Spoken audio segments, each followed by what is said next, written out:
तो हेलो दोस्तों, कैसे हो आप सब। उम्मीद है कि आप खैरियत से होंगे। तो आज हम फिज़िक्स का दूसरा चैप्टर प्रकाश के अपवर्तन को पढ़ेंगे। इस चैप्टर में से जितने भी ऑब्जेक्टिव पूछे गए हैं सबको देखने वाले हैं। ये वीडियो देखने के बाद आपको कोई और वीडियो देखने की कोई ज़रूरत नहीं है, क्योंकि इसमें से बुक में जितना भी क्वेश्चंस पूछा गया है सबको पढ़ा दिए हैं, इसीलिए फिर दूसरा वीडियो देखने की कोई ज़रूरत नहीं है। एग्ज़ाम में बहुत ही ज़्यादा क्वेश्चंस आते हैं। तो बिना देर के हुए शुरू करते हैं इस वीडियो को। पहला क्वेश्चंस पूछा है कि प्रकाश की एक किरण एक माध्यम से दूसरे माध्यम में जाती है तो अपने पूर्व पथ से विचलित हो जाती है, इसे क्या कहते हैं। यानी जब प्रकाश एक माध्यम से दूसरे माध्यम में जाती है तो अपने पूर्व पथ से, अपने जो पहले वाला पथ था उससे विचलित हो जाती है, यानी मुड़ जाती है। तो इस घटना को क्या कहते हैं। क्या प्रकाश के परावर्तन कहते हैं, या फिर प्रकाश के अपवर्तन कहते हैं, या फिर प्रकाश के वर्ण विक्षेपण कहते हैं। तो जब कोई प्रकाश संघनन माध्यम से विरल माध्यम में प्रवेश करती है तो अपने पूर्व पथ से विचलित हो जाती है, इसी घटना को प्रकाश के अपवर्तन कहते हैं। नेक्स्ट क्वेश्चन की ओर बढ़ते हैं।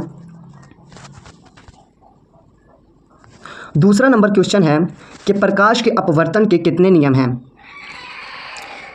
ये क्वेश्चंस VVI क्वेश्चंस है, ये एग्ज़ाम में तो हर हाल में आना है। स्टार दे रहा हूँ मैं। ये क्वेश्चन बहुत ही ज़्यादा इंपॉर्टेंट होता है, ये एग्ज़ाम में पूछना ही पूछना है कि प्रकाश के अपवर्तन के कितने नियम होते हैं। 3 होते हैं, 4 होते हैं, या फिर 2 होते हैं, या फिर 1 होते हैं। तो प्रकाश के परावर्तन के 2 नियम होते हैं। नेक्स्ट क्वेश्चन की ओर बढ़ते हैं। तीसरा नंबर क्वेश्चन है कि प्रकाश के एक किरण जब विरल माध्यम से संघनन माध्यम में आती है तब वह होता है।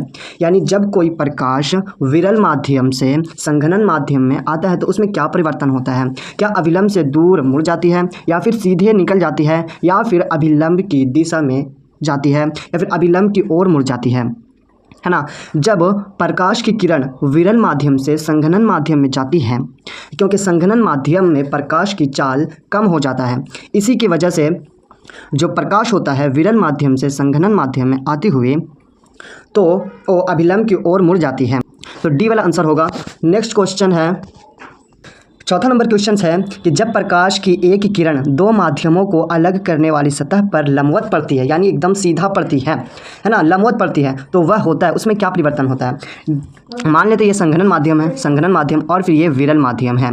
तो प्रकाश ना तो संघनन माध्यम में प्रवेश करती है और ना ही विरल माध्यम में प्रवेश करती है, यानी संघनन माध्यम और फिर विरल माध्यम के बीच में लंबवत पड़ती है। तो प्रकाश में क्या परिवर्तन होता है। क्या वो अभिलंब से दूर मुड़ जाती है, या फिर बिना मुड़े सीधे निकल जाती है, या फिर अभिलंब की ओर मुड़ जाती है, या फिर 7 रंगों में टूट जाती है। यानी जब प्रकाश है ना विरल माध्यम से संघनन माध्यम में जाता है तो प्रकाश में क्या परिवर्तन होता है। तो वो क्या होता है कि बिना मुड़े सीधे निकल जाती है। तो इसमें हो जाएगा बी वाला कि बिना मुड़े प्रकाश सीधे निकल जाती है। जब प्रकाश संघनन माध्यम से विरल माध्यम में प्रवेश करती है तो प्रकाश में कोई परिवर्तन नहीं होता है, वो बिना मुड़े सीधे निकल जाती है। नेक्स्ट क्वेश्चन की ओर बढ़ते हैं। तो नेक्स्ट क्वेश्चन है, 5 नंबर क्वेश्चन है कि पानी से भरी बाल्टी की गहराई कम मालूम पड़ने का कारण क्या है। यानी जब पानी बाल्टी में रहता है तो उसकी गहराई कम दिखाई पड़ता है, ऐसा क्यों होता है, किसके कारण से हमें बाल्टी में पानी भरा हुआ कम गहरा दिखाई पड़ता है। तो क्या वो ऐसा प्रकाश के परावर्तन होने की वजह से होता है, या फिर प्रकाश के अपवर्तन होने की वजह से होता है, या फिर प्रकाश के वर्ण विक्षेपण होने की वजह से होता है, या फिर कोई घटना होता ही नहीं है, बस हमें ऐसा ही दिखाई देता है कि बाल्टी में कम गहराई होता है। तो ऐसा नहीं है। तो जब भी बाल्टी में भरे पानी की कम गहराई दिखाई देने के कारण होता है प्रकाश के अपवर्तन। 5 नंबर का आंसर हो जाएगा बी वाला। तो नेक्स्ट क्वेश्चन की ओर बढ़ते हैं। नेक्स्ट क्वेश्चन है हमारा कि जब प्रकाश की एक माध्यम से दूसरे माध्यम में जाता है तब अपवर्तन होता है।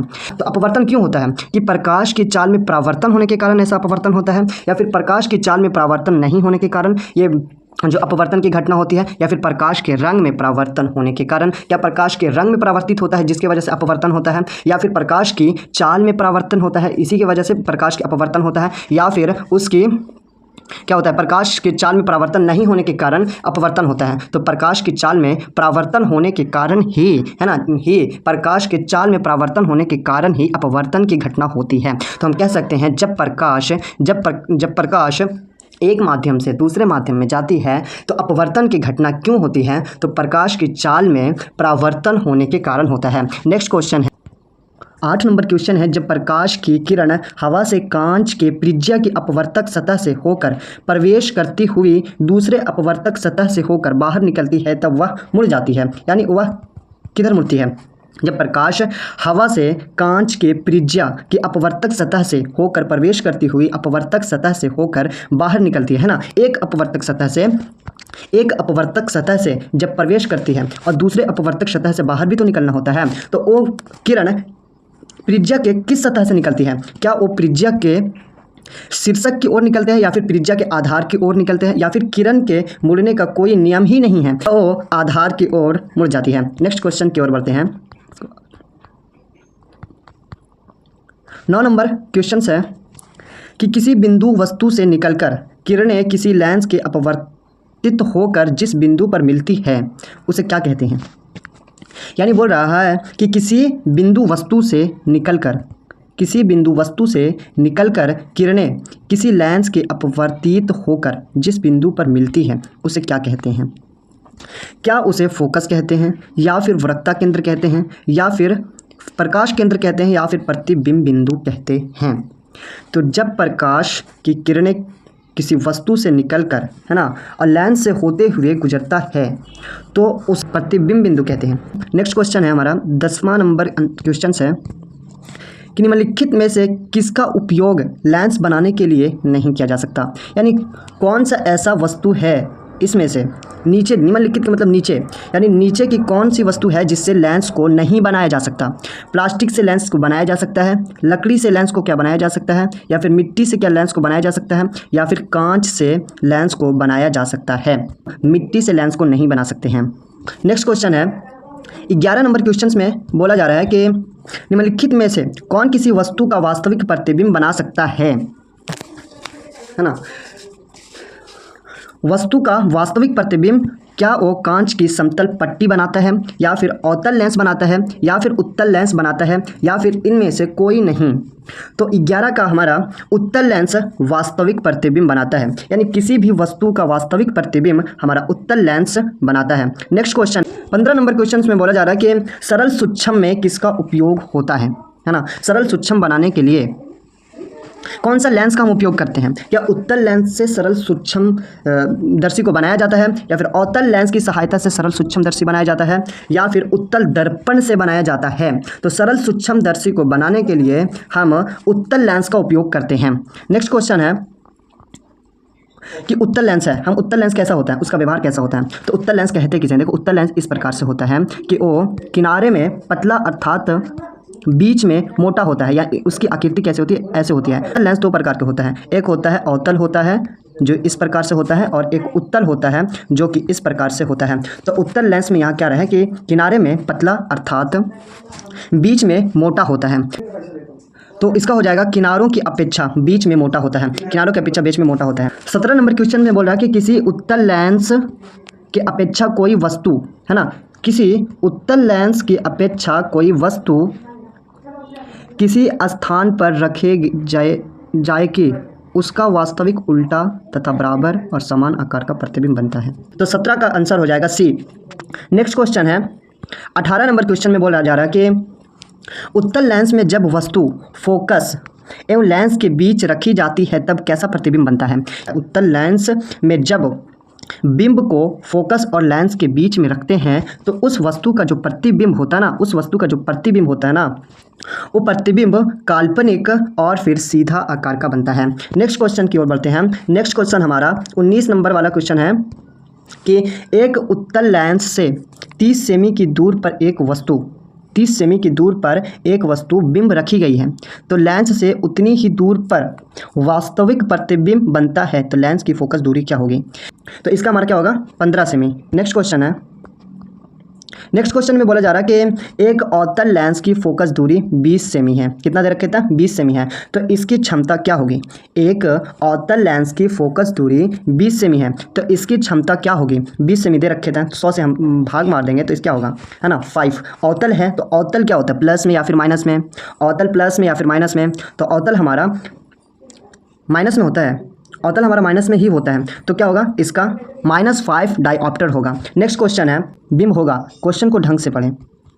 यदि वस्तु बिंब, वस्तु क्या बोल सकते हैं? बिंब भी बोल सकते हैं।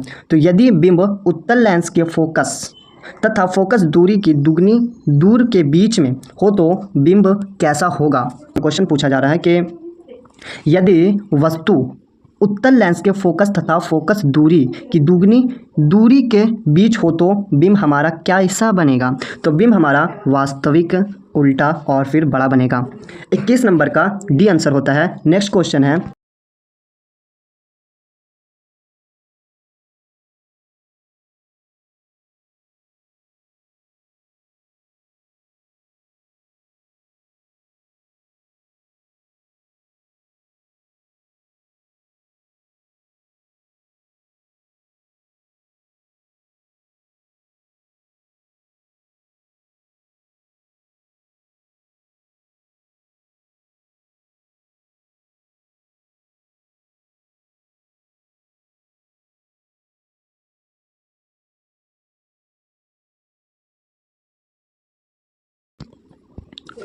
किसी लेंस द्वारा केवल काल्पनिक, काल्पनिक को क्या बोलते हैं? आभासी भी बोलते हैं।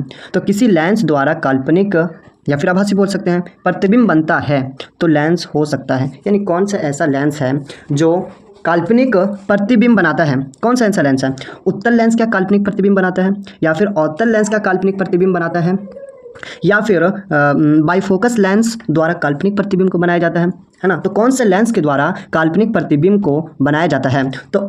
तो क्या होगा कि अवतल लेंस के द्वारा काल्पनिक प्रतिबिंब को बनाया जाता है ना? और उत्तल लेंस के द्वारा वास्तविक प्रतिबिंब को बनाया जाता है। क्या होता है? वास्तविक प्रतिबिंब को बनाया जाता है उत्तल लेंस के द्वारा। अवतल लेंस के द्वारा काल्पनिक प्रतिबिंब बनाया जाता है। तो 23 का ए वाला नेक्स्ट क्वेश्चन है। 24 नंबर क्वेश्चन में पूछ रहा कि एक लेंस की क्षमता प्लस में 5D है तो यह होगा, यानी डी यानी क्षमता दे रखे था हमें 5D और प्लस में भी है। तो प्लस में कौन सा लेंस का होता है? प्लस में हम जानते हैं कि उत्तल लेंस का होता है ना? उत्तल लेंस का होता है। और फिर 5D दे रखे थे तो हम भाग मार देंगे ना 20 से 100 से, तो हमारा क्या होगा? उत्तल लेंस तो होना चाहिए, उत्तल लेंस तो होना चाहिए। तो 20 सेमी फोकस दूरी की उत्तल लेंस होगा, है ना? तो 24 का क्या होगा कि 24 का क्या होगा? इसमें पूछा ही है जिस प्रकार से एक उत्तल लेंस की क्षमता प्लस में 5D है तो यह होगा 20 सेमी फोकस दूरी, 20 सेमी फोकस दूरी का उत्तल लेंस होगा। तो 24 का डी वाला नेक्स्ट क्वेश्चन है, किसी उत्तल लेंस के फोकस 25 सेमी, कितना दे रखे था? 25 सेमी, तो उसकी क्षमता होगी 25 सेमी दे ही रखे था और उसकी क्षमता पूछ रहा है, तो इसकी क्षमता क्या होगी? जल्दी से बताइए, इसका क्षमता क्या होगी? किसी उत्तल लेंस की फोकस दे रखे था 25 सेमी, तो इसकी क्षमता होगी, हमें क्षमता पूछ रहा है ना भाई, तो हम क्या करेंगे कि क्षमता कितना, यानी डी हमारा क्या होता है? 100 होता है, तो 25 से डिवाइड करते हैं तो हमारा क्या होगा? किसी उत्तल लेंस तो प्लस में ही होता है तो प्लस में ही होगा, जाहिर सी बात है। तो 100 से भाग मारने पर हमारा 4D प्राप्त होता है, यानी उत्तल लेंस की फोकस 25 सेमी हो तो उसकी क्या होगी? क्षमता हमारा 4D होगी। नेक्स्ट क्वेश्चन है, नेक्स्ट क्वेश्चन में बोला जा रहा कि एक गोलीय दर्पण और एक पतले लेंस में से प्रत्येक की फोकस दूरी प्लस में 25D है। 25D यानी 25 फोकस कितना रखे थे? 25 सेमी। तब होगा क्या ये प्लस में है तो जाहिर सी बात है क्या ये दोनों उत्तल ही होगा, या फिर दर्पण उत्तल तथा परंतु लेंस हमारा अवतल होगा, या फिर दोनों ही अवतल होगा? तो इसमें दोनों ही उत्तल होगा। उत्तल को हम जानते हैं, उत्तल हमारा क्या होता है? प्लस में होता है ना? इसीलिए हम क्या कहते हैं, दोनों ही फोकस भी दे रखा है हमारा प्लस 25D, और फिर ये भी लेंस की प्रत्येक फोकस दूरी और गोलीय दर्पण भी दे रखे था, तो इस प्रकार से हमारा उत्तल लेंस होता है। नेक्स्ट क्वेश्चन है 26 नंबर वाला क्वेश्चन बोल रहा है कि किसी शब्दकोश के छोटे छोटे अक्षरों को पढ़ने के लिए निम्न में से किसका उपयोग करना चाहिए, है ना? किसी भी शब्दकोश के छोटे छोटे अक्षरों को पढ़ने के लिए, है ना, किसका उपयोग करना सही होगा? 50 सेमी फोकस दूरी की अवतल लेंस, या फिर 50 सेमी फोकस दूरी की अवतल लेंस, या फिर 5 सेमी फोकस दूरी की उत्तल लेंस, या फिर 5 सेमी फोकस दूरी की उत्तल लेंस। हम जानते हैं कि अगर हम किसी वस्तु को साफ साफ देखना हो तो, है ना, हम उत्तल लेंस का उपयोग करते हैं। तो 5 सेमी उत्तल लेंस हमारा डी आंसर सही होगा। नेक्स्ट क्वेश्चन है, नेक्स्ट क्वेश्चन में क्या बोला जा रहा कि एक गोलीय दर्पण तथा एक उत्तल लेंस दोनों ही फोकस दूरियां माइनस में क्या दे रखे था? 15 सेमी है। तो दोनों की संभव है भाई, माइनस में दे रखे था, दोनों संभव क्या होगा? दोनों क्या अवतल होगा, या फिर दोनों उत्तल होगा, या फिर दर्पण अवतल तथा लेंस उत्तल होगा? माइनस में दे रखे था ना, तो दर्पण हमारा माइनस में कौन होता है? अवतल होता है। माइनस में दर्पण कौन होता है? अवतल होता है। तो हमारा इसका आंसर क्या होगा? अवतल होगा, है ना। नेक्स्ट क्वेश्चन है नेक्स्ट क्वेश्चन शायद ये हमारा आखिरी क्वेश्चन था, तो यहाँ आज की वीडियो हम यहीं पे समाप्त करते हैं। उम्मीद है कि आपको यह वीडियो अच्छा लगा हो। अगर अच्छा लगा हो तो हमारे चैनल को सब्सक्राइब करें, लाइक करें एंड सपोर्ट करें। सो इस वीडियो को देखने के लिए धन्यवाद।